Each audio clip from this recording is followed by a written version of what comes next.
کہانی ہے دو بچوں کی جو ایک گاؤں میں رہتے تھے. ان میں سے ایک 6 سال کا تھا اور ایک 10 سال کا. دونوں بہت اچھے دوست تھے, بالکل شعلے کے جے اور ویرو جیسے. دونوں ہمیشہ ساتھ ساتھ رہتے, ساتھ ساتھ کھیلتے, ساتھ ساتھ کھاتے پیتے, ساتھ ساتھ نہاتے دھوتے. نہیں دھوتے نہیں, یہ تھوڑا زیادہ ہو گیا. تو ایک دن وہ دونوں گاؤں سے تھوڑا دور نکل گئے اور کھیلتے کھیلتے ان میں سے جو بڑا بچہ تھا 10 سال والا وہ کنویں میں گر گیا اور زور زور سے چیخنے چلانے لگ گیا کیونکہ اس کو تیرنا نہیں آتا تھا.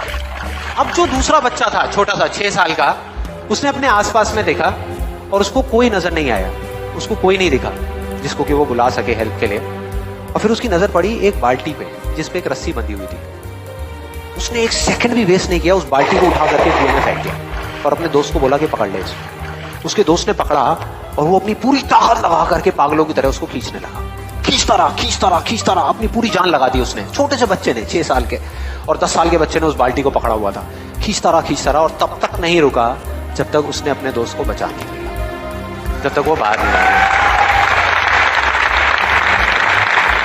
اب یہاں تک تو ٹھیک تھا, یہاں تک تو یہ کہانی سمجھ آتی ہے. لیکن ہوا کیا کہ جیسے ہی یہ دو بچے جب دونوں ایک ہو گئے, جب باہر آئے اور آ کر کے گلے مل رہے, رو رہے اور خوش ہو رہے, ایک طرف سے ان کو ڈر بھی لگ رہا تھا. ڈر تھا کہ اب گاؤں جائیں گے تو بہت پٹائی ہوگی جب ان کو بتائیں گے کہ ایسے ہم کنویں میں گر گئے اور یہ سب چیزیں ہوئی. لیکن مزے کی بات ایسا کچھ بھی نہیں ہوا. وہ جب گاؤں گئے اور جا کر کے انہوں نے اپنے گھر والوں کو بتایا, باقی گاؤں والوں کو بتایا, تو کسی نے وشواس نہیں کیا پورے گاؤں والوں نے. اور وہ اپنی جگہ بالکل ٹھیک تھے کیونکہ اس بچے میں اتنی طاقت بھی نہیں تھی کہ وہ ایک بالٹی پانی سے بھری ہوئی وہ اٹھا سکے. تو اتنے بڑے بچے کو اتنی اوپر کھینچنا تو بہت دور کی بات ہے. لیکن ایک آدمی تھا اس گاؤں میں, اس نے وشواس کر لیا. ان کو سب رحیم چاچا کہتے تھے, اس گاؤں کے سب سے سمجھدار بزرگوں میں سے ایک. اور سب کو لگا کہ یار یہ کبھی جھوٹ نہیں بولتے, اگر یہ کہہ رہے ہیں تو ضرور کوئی نہ کوئی بات ہوگی, کوئی نہ کوئی وجہ ہوگی جس وجہ سے ایسا کہہ رہے ہیں. اور پھر سارے گاؤں والے اکٹھے ہو کر کے ان کے پاس میں گئے اور جا کر کے بولے کہ دیکھو جی ہمیں تو کچھ سمجھ آ نہیں رہا, آپ ہی بتا دو کہ ایسا کیسے ہو سکتا ہے. تو ان کو ہنسی آ گئی. وہ بولے کہ یار اس میں کیا بتاؤں, وہ بچہ بتا تو رہا ہے اس نے کیسے کیا. بالٹی کو اٹھا کر کے کنویں میں پھینکا, اس کے دوست نے بالٹی کو پکڑا, اس نے رسی کو کھینچا اور اپنے دوست کو بچا لیا. تو آپ کو پتا تو ہے اس نے کیسے کیا, بچہ بتا تو رہا ہے, اس میں کیا بتاؤں. تو سارے گاؤں والے ان کی شکل دیکھ رہے.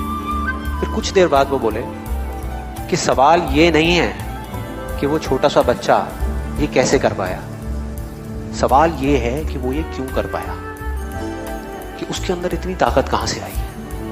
اور بولے اس کا صرف ایک جواب ہے, صرف ایک, کہ جس وقت اس بچے نے یہ کیا اس ٹائم پہ اس جگہ پر دور دور تک کوئی نہیں تھا اس بچے کو یہ بتانے والا کہ تو یہ نہیں کر سکتا.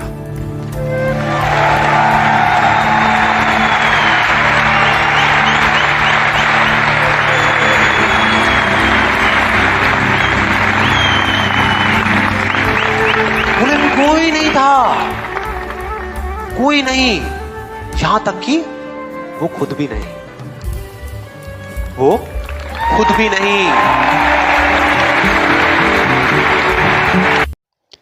پیارے بچوں, ایمانداری کا صلہ. کسی زمانے میں ایک بادشاہ تھا. اسے طرح طرح کے پرندے اور جانور پالنے کا شوق تھا. وہ سال میں ایک مرتبہ جانور اور پرندے پکڑنے خود جنگل میں جاتا تھا. اس کے پاس کئی طرح کے جانور اور پرندے تھے. ایک مرتبہ بادشاہ جنگل گیا.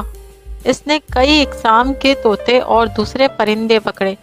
بادشاہ کی نگاہ ایک ہرن پر پڑی. اس نے پھندا ڈالنے کی رسی ہاتھ میں لی اور گھوڑا دوڑا دیا.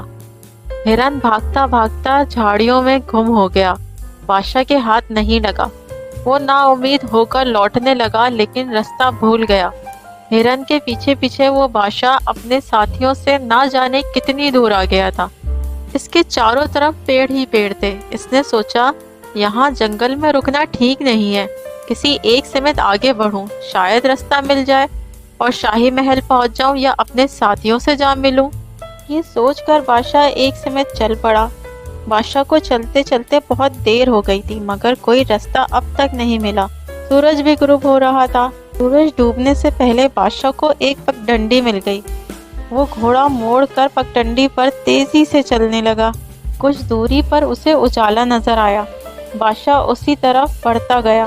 करीब पहुंचने पर इसने देखा कि एक झोंपड़ी के आगे एक किसान और उसकी बीवी बैठे हुए थे।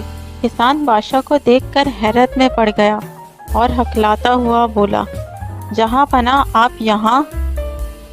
बादशाह बोला, मैं परिंदे पकड़ने आया था। एक हिरन के पीछे भागते हुए रास्ता भूल गया हूँ। अब रात में यहीं गुजारना चाहता हूँ। सवेरे चला जाऊंगा। किसान बेचैन होकर बोला, जहाँ पना ये सब आप ही का दिया हुआ है, मगर आप यहाँ कैसे ठहरेंगे? मेरे पास तो एक अच्छा बिस्तर भी नहीं है। तो क्या हुआ? बादशाह ने कहा, अगर मैं किसान होता तो क्या शाही महल ही के मुलायम बिस्तर पर सोता। किसान ने बादशाह का घोड़ा एक दरख्त से बांध दिया और इसके खाने को कुछ घास भी डाल दी। बादशाह ने किसान से पूछा, तुम्हारा नाम क्या है? मेरा नाम अमानत है जहाँ पनाह। अच्छा, कुछ खाने का सामान हो तो ले आओ, भूख लग रही है। जनाब, मेरे पास आपके खाने के लिए कुछ भी नहीं है। चंद सूखी रोटियां हैं, वो आप खा नहीं सकते। मैं खा लूंगा, तुम ले आओ। किसान हैरत ज़दा होकर सुबह की बनी हुई रोटियां ले आया। बादशाह ने रोटी खाकर पानी पिया और खुदा का शुक्र अदा किया। थकावट की वजह से उसे जल्द ही नींद आ गई। सुबह जाने की तैयारी करते हुए बादशाह ने बोला, अमानत, तुम कभी महल की तरफ आओ तो मुझसे जरूर मिलना। अब रास्ता बता दो, मैं चलूं। अमानत जब बादशाह को राह दिखाकर लौटा तो इसने बीवी के हाथ में सोने की जंजीर देखी। बीवी बोली, जिस जगह बादशाह सलामत सोए थे वहाँ ये पड़ी थी। किसान ने बीवी के हाथ से जंजीर ले ली और बोला, जल्दी से 2-4 रोटियां बना दो, मैं अभी शाही महल जाना चाहता हूँ। क्यों जाना है? आई हुई दौलत को क्यों ठुकराते हो? इसकी बीवी बोली, हमने कोई चोरी थोड़ी ही की है। अमानत ने जंजीर को उलट पलट कर देखा। इसमें एक चमकदार हीरा भी लगा हुआ था। बीवी की बात सुनकर वो गुस्से से बोला, अपनी जबान को लगाम दो। ये जंजीर ना तेरी मेहनत की कमाई की है, ना मेरी मेहनत की कमाई की है। मैं इसे ज़रूर वापस करने जाऊंगा। अब मज़ीद कुछ बोलने की ज़रूरत नहीं है, चुपचाप रोटियां बना दो। उसी दिन शाम तक अमानत शाही महल पहुंच गया। पहरेदार ने उसे दरवाजे पर ही रोक दिया। वो उसे अंदर जाने नहीं दे रहा था। उसने पहरेदार की बहुत खुशामद करी। आखिर में इसने कहा, अच्छा, मुझे अंदर मत जाने दो। बादशाह सलामत से इतना कह दो कि कल शाम वाला अमानत आया है। पहरेदार मान गया और इसने खबर अंदर भिजवा दी। फौरन ही अमानत को अंदर बुलवाया गया। अमानत ने फर्शी सलाम करने के बाद जंजीर बादशाह के सामने रख दी। बादशाह खुश होकर अमानत से बोला, मैं तुम्हारी ईमानदारी से बहुत खुश हूँ। ये जंजीर मैंने जानबूझकर छोड़ी थी। जी जनाब, जानबूझकर? हाँ, मैं तुम्हारी ईमानदारी का इम्तिहान लेना चाहता था। तुम कामयाब हो गए हो, इसलिए इनाम के मुस्तहिक हो।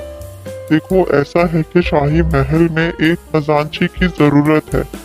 मैं तुम्हें इस ओहदे पर रखना चाहता हूँ। क्या तुम्हें मंजूर है? जनाब का गुलाम हूँ, जो हुक्म दें।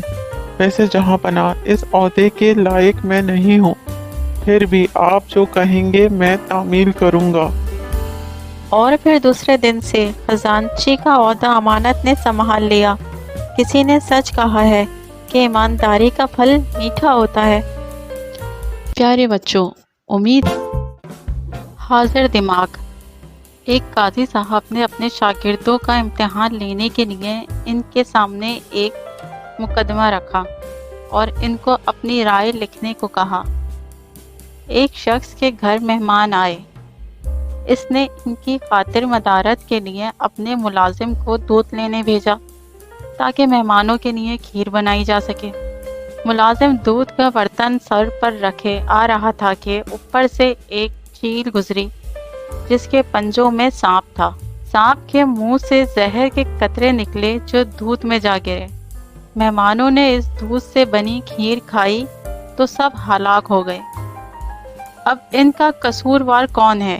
पहले शागिर्द ने कहा, ये गलती मुलाजिम की है, उसे बर्तन ढांपना चाहिए था, लिहाजा मेहमानों का कत्ल इसके ज़िम्मे है, इसे सज़ा दी जाएगी। काजी साहब ने कहा, ये बात दुरुस्त है कि मुलाजिम को बर्तन ढांपना चाहिए था, लेकिन ये इतना बड़ा जुर्म नहीं कि इसे मौत की सज़ा दी जाए। दूसरे शागिर्द ने कहा, असल जुर्म घर के मालिक का है, इसे पहले खुद खीर चखनी चाहिए थी, फिर मेहमानों को पेश करनी चाहिए थी। काजी साहब ने ये जवाज़ भी मुस्तरद कर दिया।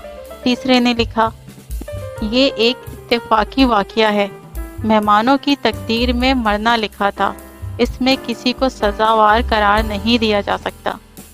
काजी साहब ने कहा, ये किसी जज की सोच नहीं होनी चाहिए। जज अगर मुकदमा तकदीर पर डाल देगा तो इंसाफ कौन करेगा? चौथे ने कहा, सबसे पहला सवाल ये है कि ये सारा मंजर किसने देखा कि चील के पंजों में सांप है? किसने सांप के मुंह से जहर निकलता देखा? अगर इस मंजर का गवाह मुलाजिम है तो वो मुजरिम है, अगर गवाह मालिक है तो वो मुजरिम है, अगर गवाह कोई नहीं तो जिसने ये कहानी गढ़ी है वो कातिल है। काजी साहब ने अपने चौथे शागिर्द को शाबाशी दी और सिर्फ उसे काजी के ओहदे का अहल करार दिया। प्यारे बच्चों, उम्मीद है आज की कहानी आप सबको बेहद पसंद आई होगी। हमारे साथ जुड़े रहने का शुक्रिया। मिलते हैं अब एक नई कहानी के साथ।